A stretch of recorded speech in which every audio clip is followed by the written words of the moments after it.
Today, we're gonna talk about the gym. Let's fucking go. Protein, creatine, C4. Today, I wanted to go over things I wish I knew before I started going to the gym and started working out. I know it can be super intimidating, especially if you have no one to start with, since it's a male-dominated space. I know a lot of women are scared of going because of that. They may be scared what they're doing is wrong. It may discourage a lot of people from going to the gym. And I'm just gonna give some tips that I wish I had when I first started out. I'd like to start off by saying I am not a personal trainer. I am not a doctor. I feel like this advice just may be helpful, but of course use your own discretion and look into the information yourself as well. I'm kind of providing this as if I were your older sister giving you some helpful tips. Be like, older sister, you're probably younger than me.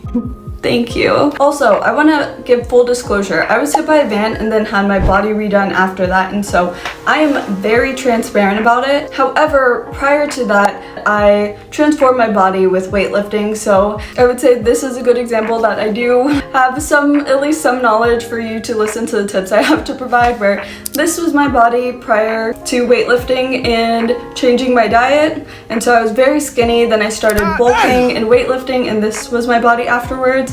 Yeah, I did that by myself and it was a lot of hard work. So I want to share the knowledge that I have with weightlifting to help other people that are wanting to start. First thing I want to start with is a story. When I first wanted to start my gym journey, I had no one to go with. And so I asked one of my coworkers if he could help me at the gym because I knew he did go often. His response was, no, because I don't want you to get big and bulky. And I obviously told him off. I don't know why he thought his opinion on my body was okay to share. On top of that, do you not want me to get big and bulky, or do you not want me to get more big and bulky than you?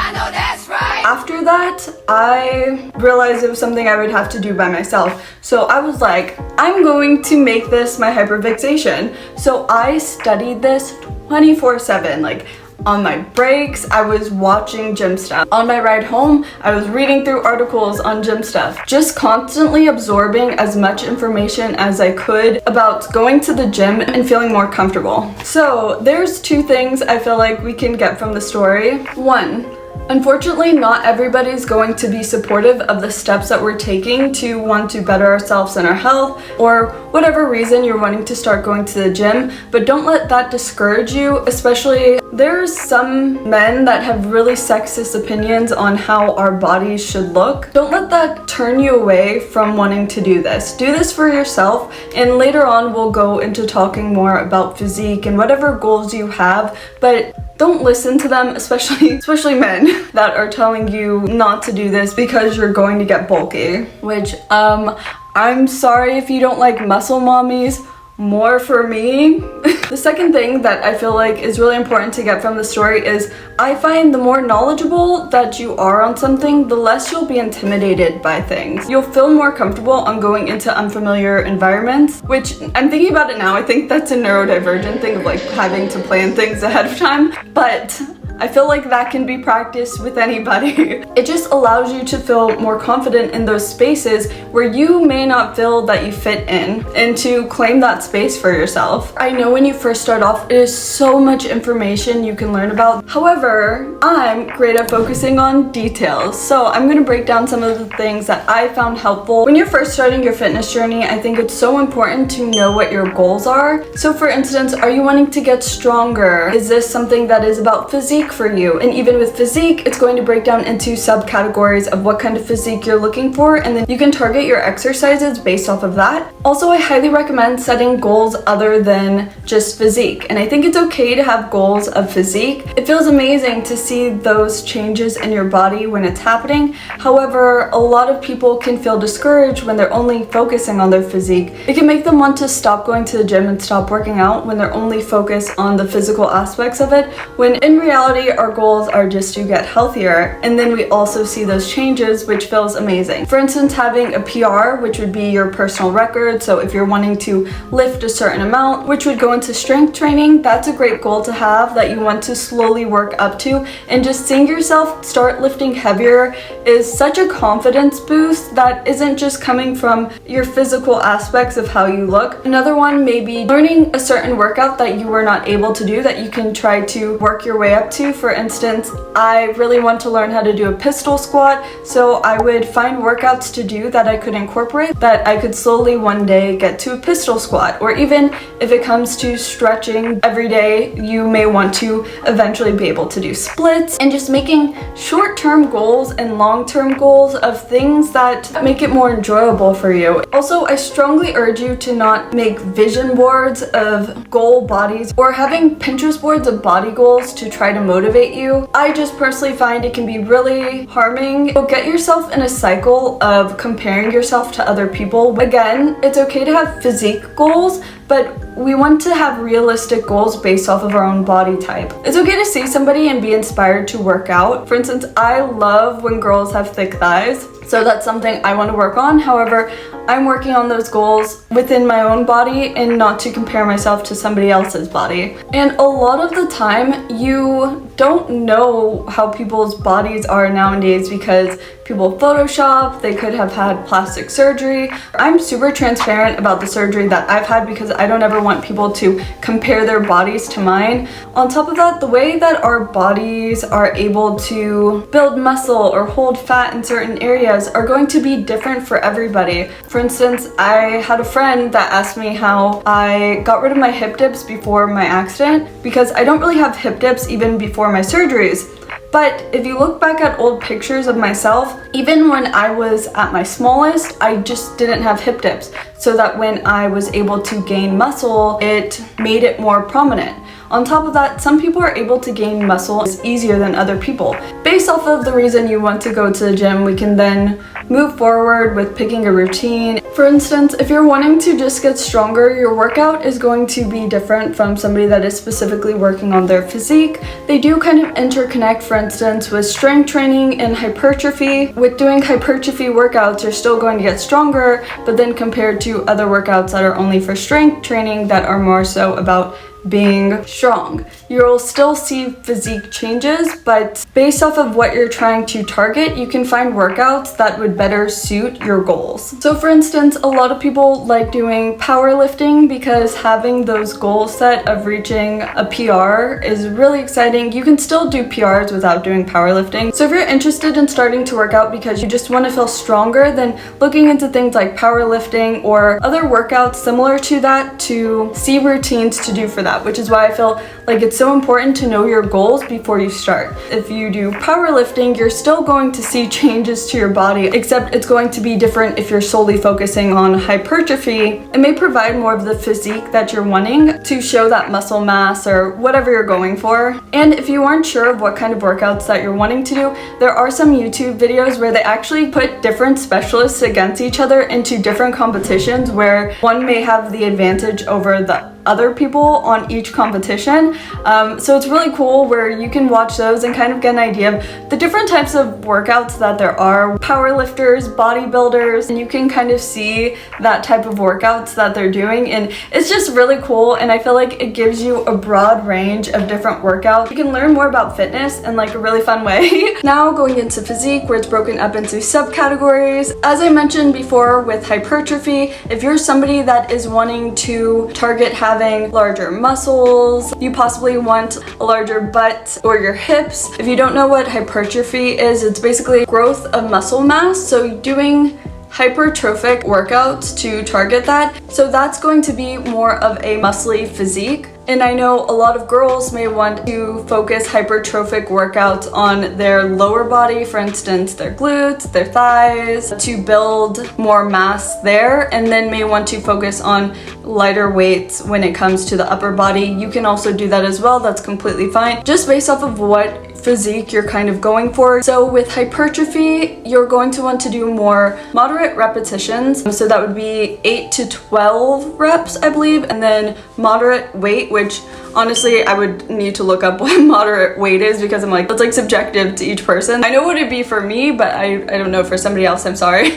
So if you are going for hypertrophy, muscle mass, if you're somebody that is trying to bulk up, doing too much cardio when you're doing these types of workouts may actually make it harder to see the type of results that you're wanting to see. So it's not that you should cut out cardio completely, but you may want to just shorten it. For myself, as you can see from my previous pictures, I was very small, and so I wanted to bulk up and gain more muscle mass, and so I only did cardio for like 15 minutes because I was trying to gain muscle mass. So it's something to really keep in mind when you're doing that. You don't want to just start off with doing hypertrophy because you need to work your way up to that. And so with any type of workouts that you do, it is so important to learn form first. Like learn form.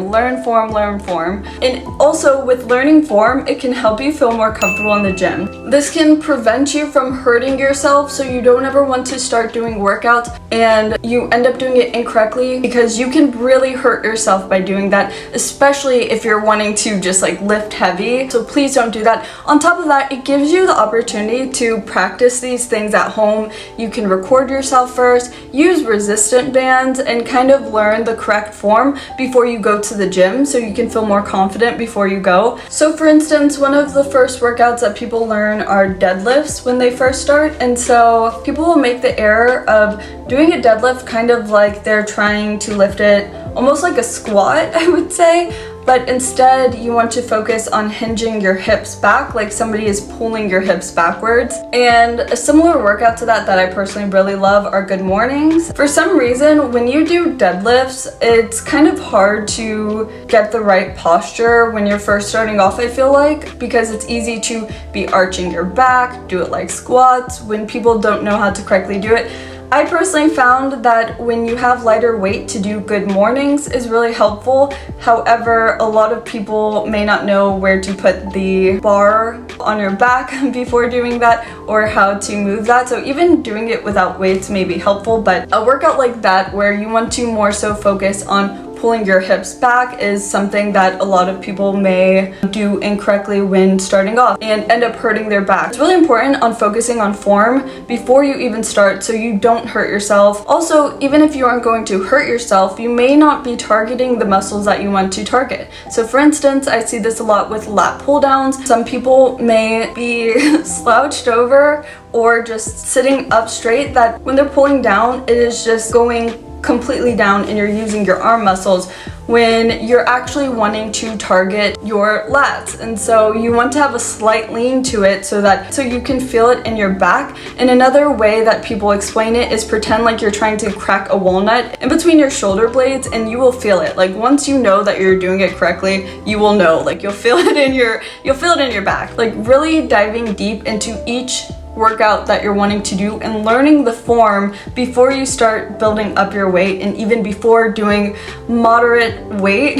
Start with possibly even nothing, the lightest weight that you can. Sometimes you do need some weight with these workouts to not be going every which way when you do it, that it can be harder to do. Another thing about learning form as well, it can give you confidence for when people give you unsolicited advice. Unfortunately, especially being a woman in the gym, a lot of people will go up to you trying to give you unsolicited advice, but the information that they're giving you, you know for what you're trying to target, it's not the correct thing to do. A good example for that would be standing single bent rows. And so with this, a lot of people will stagger their legs when they do it. So the stance that most people do would be your legs are staggered. The back leg would be the same as the same arm that you're lifting with. However, you can actually end up turning your body more than you're supposed to. Again, you can end up hurting yourself, end up targeting the wrong muscles. So other people will actually stand staggered opposite, where what was the back foot will now be the front foot. Another thing about physique and what you're going for, a lot of women are scared of building their back and their upper body because they don't want to look muscular. However, they'll also want an hourglass figure. And so if your body has less shape to it, adding more back workouts can kind of give you the hourglass shape that you're wanting. It can help define your shape between your back, your hips, and your waist, and will create that hourglass shape. It can help make your waist look even more snatched and smaller. That's what I mean with not comparing yourself to other people's bodies, because everybody's body is different, and whatever you're wanting to target will help you with that. And that's what I mean about just copying somebody's workout may not be helpful because you don't know what that person is trying to target. A really good example for this is ab workouts. A lot of people will do ab workouts with hypertrophy, not realizing that they're doing that, and what that actually does is widens your torso, which is completely fine if that's what you're wanting, but a lot of people will be going for a snatch hourglass look, and then when they're doing these hypertrophic ab workouts, they will see their waist widen and think that's just how they're built when they work out, and that's the outcome of it. But that's why it's so important to know your goals, the physique that you're going for, the workouts that you're doing and what they target, how to properly do them, the form. If there's guys in your life that are trying to help you with your fitness goals, they may know workouts based off of the goals that they have rather than what may be for somebody going for a more curvy body. So many times if guys know that you go to the gym, they'll be like, oh, I'm sure you're doing a lot of squats. And I have to hold back because I know I hyperfixate on this, and so I will accidentally info dump and be like, actually squats are more of a knee dominant workout that are going to focus on your quads rather than a hip dominant workout which would focus on your glutes, which I'm assuming you're asking that to know if I'm working on my ass, which is true. So that's why even if somebody is trying to help, have your own knowledge on what you want to do, because a lot of the time guys in our lives will want to tell you how to work out based off of what they know and not based off of your body. So know your goals, know your goals, know your goals for your physique so you know what to work out, because a lot of people will start doing that where they're working on mostly more knee dominant workouts like squats, and they'll wonder why their quads are showing more strength rather than their glutes. Your glutes are going to still show growth, but not the amount of growth that you're wanting that a hip dominant workout is going to provide, such as hip thrusts. So learning hip dominant workouts that target your glutes rather than knee dominant workouts. For myself, since I have had surgery and I got a lot going on back there, I do want to build my quads, so I am doing more knee dominant workouts. Another tip on learning form, there's a lot of hacks that people will provide for you to visualize the right way to keep your form. So for instance, with bench presses, not just going up and down where it's aligned, but having a slight diagonal tilt by where your bra line would be and where your nips are. And so you want to be lifting up where it's aligned with your nips, and then when it's coming down, it should be at the bra line. So looking up tips like that to help remember your form, slow and controlled. You don't want to be that guy that's like, as I said before, a lot of people may want to gain muscle mass on their lower body rather than their upper body. If you more so are somebody that wants to focus on just toning your upper body, doing lower weight and higher reps would be what you would want to do. So going into the next physique that a lot of people want to work on, people that are just wanting to lose weight and tone, you would be doing more so HIIT workouts for that. So you will continue to burn calories. You may also still want to do something like hypertrophy, so looking into those options as well. So something to keep in mind is you can't target fat loss. I want to lose fat in my arms and in my stomach, but I want it to stay in my ass. You can't do that, but you can target muscles. So learning that information and what type of workouts that you want to do, which is why it is okay to look up workouts that people are doing and then look up why they're doing those specific workouts, because again, it may be really catered to the person. And then of course, you don't have to do just weightlifting. You can look into workouts like yoga, Pilates, or even incorporating that into your life. One of the biggest takes that I want you to get from this is you want to work on building healthy lifestyle and healthy practices. You creating a good routine for yourself that is incorporating moving your body. It's okay to work out for wanting to look better. However, when people focus too much on not seeing their physique goals, it can be really discouraging, and then a a lot of people end up giving up, and I don't want that for you.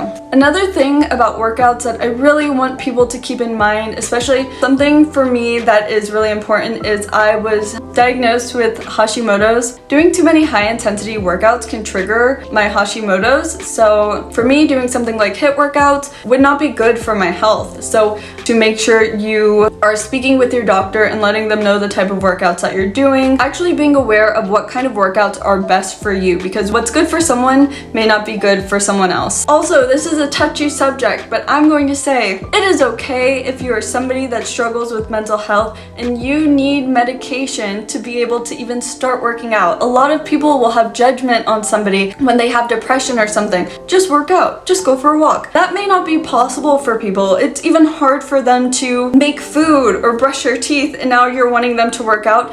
Some people need that medication to even start going to the gym. Again, I think is a huge part that I don't want to just skim over, because it plays a huge role in being able to actually take the steps to go to the gym, to get dressed to go to the gym, to even just eat. So going to the gym becomes impossible. I want you to know you are completely valid for it and you don't need to explain it to other people, but I'm really proud of you. The next topic, for people that are okay with tracking their macros to try to reach their physique goals. If you're trying to gain muscle and you may be on the thinner side like myself, how I was, in like gym terms it's called bulking, and then if you're trying to want to lose weight, it would be cutting. A lot of people that do bodybuilding or like physique typically do bulking during the winter. More towards the summer, they're focused on cutting so that you can see the muscles that they've been building up that muscle mass during the winter. So one would be at a caloric deficit, the other would be a caloric surplus. There are some people that will do videos of what I eat in a day on healthy caloric deficit, or what I eat in a day for a healthy caloric surplus, and it can give you ideas and make you excited about planning meals for what you're wanting to accomplish. And then there's things that when you start getting into the gym, you'll see like supplements for the gym, of course, protein that everybody knows about, so you can make sure you're getting the muscle gains that you're wanting. I feel like most people know about that. There's also stuff like pre-workout that's supposed to give you a boost before the gym, like C4. A lot of people feel like they get a better workout, more energy. Picture having coffee before going to work. Then there's other things like BCAAs, which is branched chain amino acids. People take for their workout. Sometimes they'll mix it with their pre-workout, and it's supposed to help your recovery from your workout, help muscle soreness. And honestly, some people just like when they start going to the gym to have like fun things to like, I feel like I'm being healthier. And so if you want to just get it for that, you can too. Also, there's something like creatine that like a lot of muscle bros will take, or if people are trying to grow their glutes, they'll take it too, where it's supposed to boost your muscle mass and your performance as well. Those are like a few supplements that you may hear at the gym. I believe like the last thing I want to cover for people that are starting to work out at the gym is some gym etiquette people should know about that can help you feel more comfortable at the gym. First off, always re-rack your weights. As somebody that also used to work at the gym, do not take your weights into another area and just leave them there for the employees to have to move back. Also, you don't know who the next person's going to be after you to use that machine, and they may not be able to lift the weights that you're able to lift. And so many gym bros will do that at the gym, where I feel like they want people to be like, yeah, that's right, that's how much I was lifting. Also, it's okay to find like a private area in the gym that you feel more comfortable when you're working out, because you may want to get away and be in a secluded area. But sometimes gyms may be like iffy about it, but I've worked at a gym, again, they'll tell you if you aren't supposed to do that. You can just be like, oh, sorry, I didn't know. Okay, just don't do it. The next thing is wipe down your machines, or whatever you're using. Wipe down your machines. I have to wipe mine before and after. So I always wipe mine first, because I don't know if the person before me wiped it down. And then afterwards I wipe it down for the next person. That is just polite. If somebody doesn't do that, that's kind of like bad gym etiquette. Like, wipe down your machines after you use it. And so if you are unfamiliar about the gym, I want to explain. Most of the time they'll have a little spray bottle and then paper towels. So you'll find that, wipe down your machine where you may have sweat. So if somebody is going to take over your machine, they're waiting to use your machine, it is nice to say, oh, let me wipe it down first before they take it over. They may say, oh, it's okay, I'll do it myself. And then you see them sniff it. No, I'm kidding. Nobody has done that, if that makes you feel any better. Nobody has done that from my knowledge. But they may say that and then you don't have to wipe it down, but it's better to offer. So wipe down your machines. Something that is really common as well is if it's a really busy gym, somebody may ask to switch in between sets while you're taking your break. This puts me in such an uncomfortable position, to be honest, because I don't like doing that because I picture their sweat being there. Yeah, I don't like doing that. Most of the time they won't like wipe it down in between, and so it's like they're working out on it, then I'm working out on it, they're working out. It's like sweat, and oh, on top of that, like the social interaction bit of it is also uncomfortable for me. So I would just be like, oh, like I'm almost done, and finish my sets. Also pretty similar is if the gym is really busy, sometimes people will have a line for whatever machine it is. So you may have to wait in line for machines, or you can ask somebody, hey, can I get next set after you? So then if somebody else is waiting, it's kind of like their job to be like, oh, somebody's actually waiting for this machine after me. But all of that stuff is really normal. Oh yeah, knowing if a machine is available or not, sometimes people will go to get water and they have nobody to watch it. If they leave behind their water bottle, or say they have gloves, they may put their gloves on it. That's what I do to like people to know that like I'm just stepping away to get water, so that they know that I'm still on the machine. It's okay for people to ask, or for you to ask as well, like, oh, are you using this machine? Some people will be doing something called a superset. Just don't assume, and you can like just point to it like while somebody's doing a set, and they'll be like, oh, no, like, they'll just shake their head, you know? And so then you'll know like, okay, you can use that. There's a lot of terms and a lot of information to learn about going to the gym, like cables. Most gyms provide additional attachments for like cables and stuff, but they may not have something like a leg strap, where you may want to buy like an ankle strap for doing cables and doing hip abductions. You can watch videos on YouTube before you go to the gym to learn how to put on the attachments for the cables, so you are prepared to do that workout before you go. If it's something I'm unfamiliar with, I will watch videos to have an understanding of it, and so that helps me, which I realize as I'm saying it, it's definitely a neurodivergent thing to prepare before I go. That's for the most part all of the information I would provide about getting started at the gym, and I hope it can give you some knowledge to feel confident and claim your space. You deserve to be there as much as anybody else in there, and don't let people bully you or make you feel like you don't deserve to take up space. Take up space, take up space. I hope this advice can help give you some confidence with starting your goals, and yeah, bye!